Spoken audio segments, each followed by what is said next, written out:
જિલ્લા ભાજપ સંગઠનના નવા માળખાની જાહેરાત બાદ પક્ષમાં અસંતોષ જોવા મળી રહ્યો છે। ખાસ કરીને જલાલપુર વિધાનસભા મત વિસ્તારમાં કાર્યકરોની અવગણના થઈ હોવાની લાગણી સાથે ભારે રોષ પ્રવર્તી રહ્યો છે। આ મામલે આજે વધુ 3 હોદ્દેદારોએ પોતાના રાજીનામા સુપ્રત કર્યા છે। આજે રાજીનામું આપનારાઓમાં જલાલપુર તાલુકાના મહામંત્રી કેતનભાઈ પટેલ અને ચેતનભાઈ પટેલ તેમજ જિલ્લા મહિલા મોરચાના મહામંત્રી રોશનીબેન પટેલનો સમાવેશ થાય છે। આ હોદ્દેદારોએ જિલ્લા સંગઠનના માળખામાં મહામંત્રીનો હોદ્દો ન મળતા નારાજગી વ્યક્ત કરી હતી। છેલ્લા 2 દિવસમાં કુલ 7 હોદ્દેદારોએ પક્ષના પદ પરથી રાજીનામા આપ્યા છે। અગાઉ નવનિયુક્ત જિલ્લા ઉપપ્રમુખ અશોક ભગુભાઈ પટેલ, બક્ષીપંચ મોરચાના મહામંત્રી વિજય પટેલ, કિસાન મોરચાના મહામંત્રી પ્રકાશ પટેલ અને જિલ્લા સંગઠન મંત્રી ચેતના પટેલે રાજીનામા આપ્યા હતા। રાજીનામું આપનાર કેતન પટેલે મીડિયા સાથે વાત કરતા જણાવ્યું હતું કે અમે જિલ્લામાં ભાજપને મજબૂત કરવા માટે સખત મહેનત કરી છે। જલાલપુરના કાર્યકરોએ દરેક ચૂંટણીમાં પક્ષ માટે તનતોડ પ્રયાસો કર્યા છે, પરંતુ નવા માળખામાં જલાલપુરના એક પણ કાર્યકરને પ્રમુખ કે મહામંત્રીનો હોદ્દો અપાયો નથી। આ અન્યાય સામે અમારો વિરોધ છે।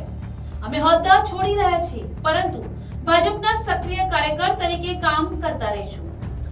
કારણમાં એવું છે કે ભાજપ જ્યારથી ચાલુ છે ને જલાલપુર તાલુકામાં જ્યારથી ભાજપ આવેલું છે આજ સુધી કોઈ દિવસ નથી પ્રમુખનો હોદ્દો મળ્યો, નથી મહામંત્રીનો મળ્યો। અમે અત્યારે પણ એક જ ખાલી હોદ્દો માંગેલો તો મહામંત્રીનો, એ પણ આપવામાં આવ્યો નથી। ભાજપને ઊભું કરવામાં જલાલપુર તાલુકાનો મહત્ત્વનો ફાળો છે, એને બી નજરઅંદાજ કરવામાં આવી રહ્યો છે। અત્યાર સુધી 70 2-3 દિવસમાં 70 બી થઈ જાય, એની કોઈ ગણતરી નથી। માંગ એક જ કે અમને એક મહામંત્રી તો આપો જલાલપુર તાલુકામાંથી। એક પણ આજ સુધી મહામંત્રી પણ નથી આપ્યો અને પ્રમુખ બી નથી આપ્યો। પ્રમુખ તો આપણે ચાલો પતી ગયેલું છે બધું, પણ મહામંત્રીમાં તો આપવો જોઈએ ને। લાંબા સમયથી નવસારી જિલ્લા ભાજપ પ્રમુખ ભુરાલાલ શાહ અને જલાલપુરના ધારાસભ્ય આરસી પટેલ વચ્ચે આંતરિક ખેંચતાણ ચાલી રહી હોવાની ચર્ચાઓએ જોર પકડ્યું છે।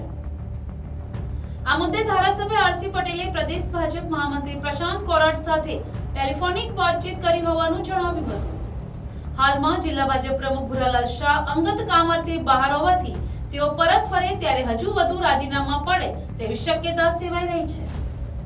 આગામી સ્થાનિક સ્વરાજ્યની ચૂંટણીઓ પહેલા પક્ષમાં પડેલું આ ગાબડું ભાજપ હાઈકમાન્ડ માટે ચિંતાનો વિષય બન્યું છે। Bureau report, NTC news, Navsari.